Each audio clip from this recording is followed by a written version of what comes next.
រឿងពស់កេងកងកាលពីព្រៃនាយនៅលើដីយើងនេះគ្រប់ស្រុកទាំងអស់មិនមានពស់ពឹសនិងពស់ឥតពឹសទេ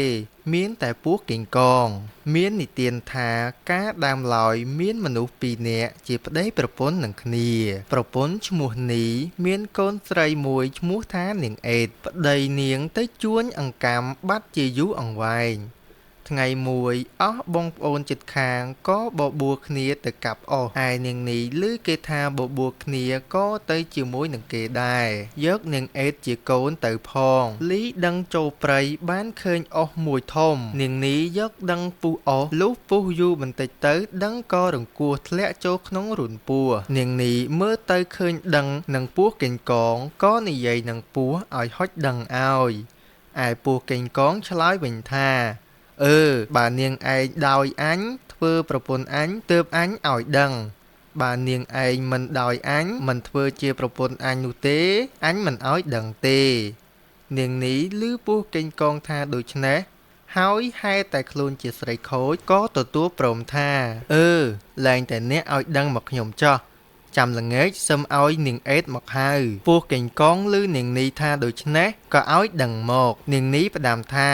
ដល់ល្ងាចសុំឲ្យនាងអេតមកហៅហើយនាងនេះក៏ទូអុសទៅផ្ទះជាមួយនឹងនាងអេតលុះដល់ប្រលប់នាងនេះក៏ប្រើនាងអេតទៅហៅពស់កេងកងមកនាងអេតទៅដល់ឈរនៅមាត់រូនពស់ហើយហៅថា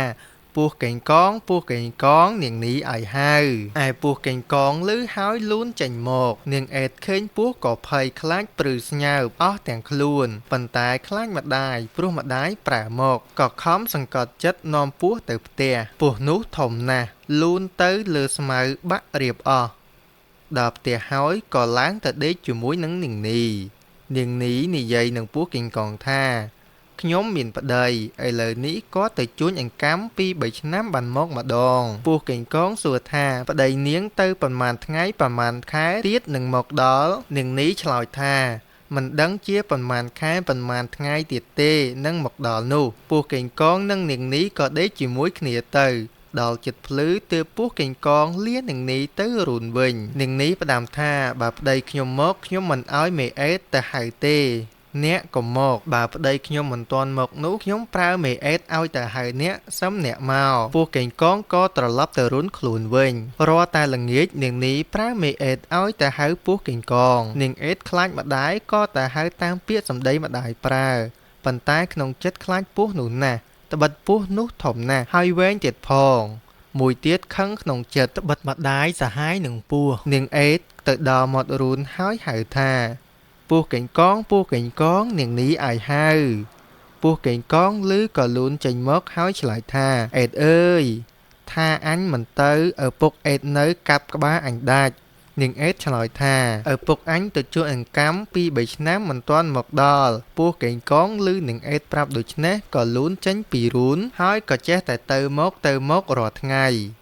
នាងនេះសាហាយនឹងពស់កេងកងទាល់តែផើបលុះយូរបន្តិចទៅប្តីនាងនេះក៏មកពីជួញអង្កាំវិញឃើញនាងនេះពស់ធំនឹកសង្ស័យក៏សួរនាងអេតជាកូននាងអេតប្រាប់ឪពុកថាម៉ែគាត់សាហាយនឹងពស់កេងកងតែវេលាប្រលប់កាលណាឲ្យខ្ញុំទៅហៅជារៀងរាល់ថ្ងៃឪពុកឮនាងអេតប្រាប់ដូច្នេះក៏និយាយនឹងនាងអេតថាដល់ល្ងាចហងឯងទៅហៅពស់នោះមកអញចាំកាប់វានៅមាត់ទ្វារហើយហងឯងកុំឲ្យម្ដាយហងឯងដឹងឯនាងអេតលុះដល់ប្រលប់ក៏ទៅហៅពស់កេងកងថាពស់កេងកងពស់កេងកងនាងនេះឲ្យហៅពស់កេងកងឮហើយឆ្លើយថាអេតអើយថាអញមិនទៅឪពុកអេតនៅកាប់ក្បាលអញដាតនាងអេតឆ្លើយថាឪពុកអញទៅជួញអង្កាំ2-3ឆ្នាំមិនទាន់មកដល់ពស់កេងកងឮនាងអេតប្រាប់ដូច្នេះស្មានថា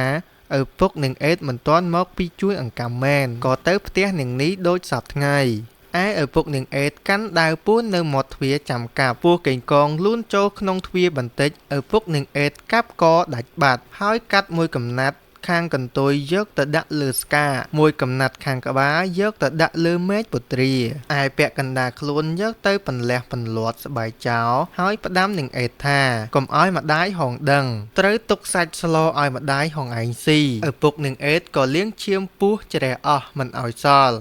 ឯនាងនីពុំបានដឹងថាប្តីកាប់ពស់ជាសហាយស្លាប់ទេព្រោះពេលនោះនាងនីមិននៅទៅសួរបងប្អូននៅឯផ្ទះឆ្ងាយលុះព្រឹកឡើងនាងអេតយកសាច់ពស់មកស្លទុកឲ្យនាងនីជាម្ដាយស៊ីនាងនីឃើញសម្លខ្លាញ់រងើមទាំងចានទាំងឆ្នាំងក៏សួរនាងអេតថាបានសាច់អ្វីស្លមីអេតនាងអេតប្រាប់ថាសាច់ជ្រូកនាងអេតគិតស្មានថាសាច់ជ្រូកមែន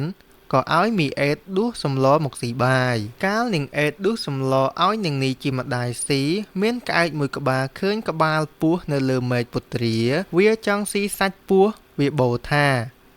កឡូ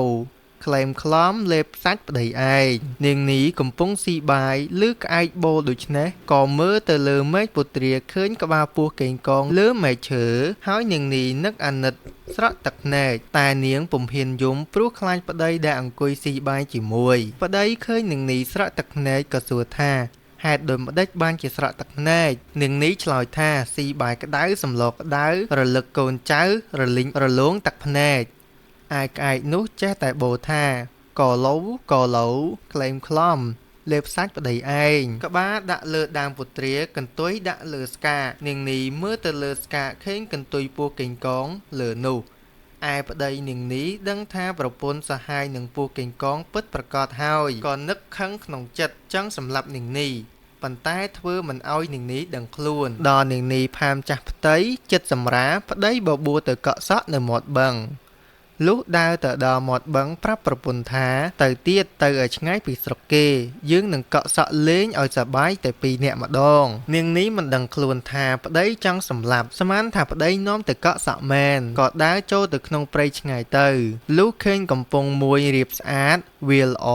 ប្តីប្រាប់ប្រពន្ធថាកំពង់នេះរៀបមើលទៅសប្បាយយើងឈប់កក់សក់នៅទីនេះចុះឯនាងនេះមិនដឹងខ្លួនគិតថាប្តីសម្លាប់ក៏អង្គុយចុះកក់សក់នៅមាត់ច្រាំងប្តីនោះក៏ហូតដាវកាប់នាងនីពីក្រោយខ្នង